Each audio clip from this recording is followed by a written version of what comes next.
हाल ही में शेफाली जरीवाला की अचानक मौत की खबर ने हर किसी को हैरान कर दिया।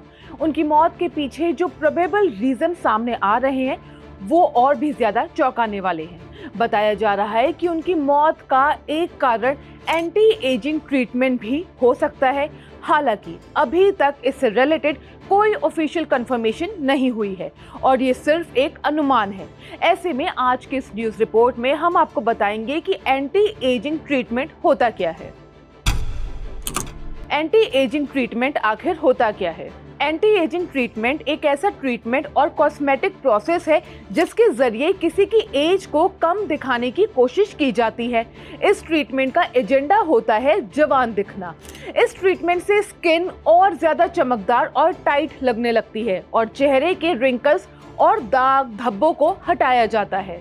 इस पूरी प्रोसेस में लाइफस्टाइल, डाइट, स्किन केयर और मेडिकल रूटीन में कई तरह के चेंजेस करने होते हैं। ये चेंजेस एक्सटर्नली स्किन पर भी होते हैं और शरीर के अंदर भी, जिससे एज बढ़ने की प्रोसेस थोड़ी स्लो लगने लगती है। यानी बढ़ती एज का इफेक्ट आपकी स्किन पर स्लो दिखता है। इसमें कौन कौन सी प्रोसेस होती है? एंटी एजिंग ट्रीटमेंट दो मेन कैटेगरीज में डिवाइडेड है, सर्जिकल और नॉन सर्जिकल। सर्जिकल प्रोसेस में इंक्लूडेड है face lift surgery, bro lift surgery, eyelid surgery. वहीं नॉन सर्जिकल प्रोसेस में आते हैं Botox, dermal fillers, micro needling. ये सभी प्रोसेसेस स्किन की बनावट को बेहतर बनाने, झुर्रियों को हटाने और चेहरे की उम्र को छुपाने में मदद करती हैं। इसके अलावा इसमें स्किन ब्राइटनिंग, टेक्सचर इंप्रूवमेंट और फेयरनेस ट्रीटमेंट भी शामिल होते हैं। अगली है दवाइयों और हार्मोन थेरेपी का इस्तेमाल। एंटी एजिंग में सिर्फ आउटर प्रोसेस ही नहीं बल्कि कई दवाइयां और हार्मोन थेरेपी भी शामिल होती है। इस थेरेपी में कुछ स्पेशल एलिमेंट्स का यूज होता है जैसे retinoids, vitamin C, hyaluronic acid. इन दवाओं के जरिए शरीर में अंदरूनी रूप से सेल रीजनरेशन और कोलेजन प्रोडक्शन को बढ़ाया जाता है ताकि स्किन ज्यादा जवान दिखे। इस ट्रीटमेंट की कीमत कितनी होती है? अब बात करते हैं एक और अहम सवाल की कि क्या ये ट्रीटमेंट सस्ता है? तो इसका जवाब है बिल्कुल नहीं। एज पर मीडिया रिपोर्ट्स एक सिंगल सेशन की कीमत 5,000 से 1 लाख तक हो सकती है और अक्सर ये सिर्फ एक बार में पूरा नहीं होता। लोगों को कई सेशंस लगने पड़ते हैं जिससे ये ट्रीटमेंट और महंगा हो जाता है। और अब सबसे इम्पोर्टेंट एस्पेक्ट पर आते हैं, क्या है इसके साइड इफेक्ट्स? इस तरह की प्रोसेसेस सुनने में जितनी आसान लगती हैं, हकीकत में उतनी ही जोखिम भरी हो सकती हैं।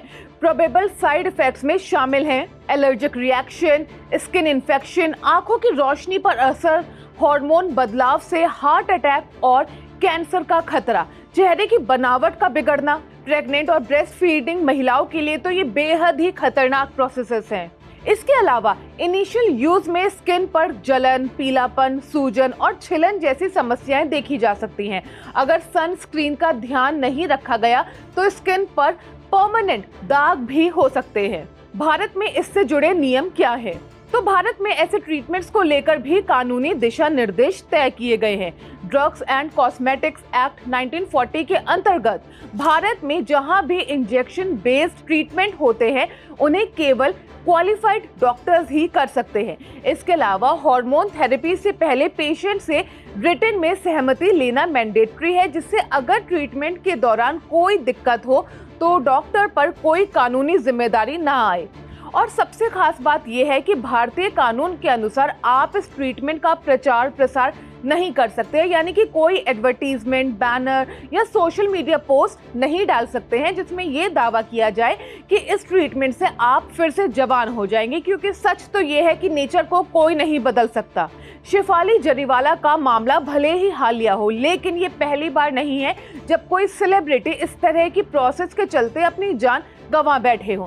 इससे पहले भी कई चौंकाने वाले मामले सामने आ चुके हैं, जैसे चेतना राज, कन्नड़ टीवी एक्ट्रेस की मौत 2022 में बेंगलुरु में एक प्राइवेट हॉस्पिटल में फैट फ्री सर्जरी के दौरान हो गई। उनके फेफड़ों में फ्लूइड जमा हो गया और इलाज के बावजूद उन्हें नहीं बचाया जा सका। विवेक शौक, पंजाबी एक्टर और कॉमेडियन जिन्हें फ्लॉप शो से पहचान मिली, 2011 में लिपोसक्शन के दौरान उन्हें कार्डियक अरेस्ट आया और उनकी मौत हो गई। आरती अग्रवाल, तेलुगु फिल्मों की एक जानी मानी एक्ट्रेस जिनकी 2015 में अमेरिका के न्यू जर्सी में लिपोसक्शन सर्जरी के बाद मौत हो गई। कहा जाता है कि ये एक फेल्ड कॉस्मेटिक प्रोसेस थी। खूबसूरत दिखने की चाहत इंसानी फितरत है, लेकिन इस चाहत में अगर हम अपनी जान को जोखिम में डाल दें तो ये कहीं से भी समझदारी नहीं कहलाएगी।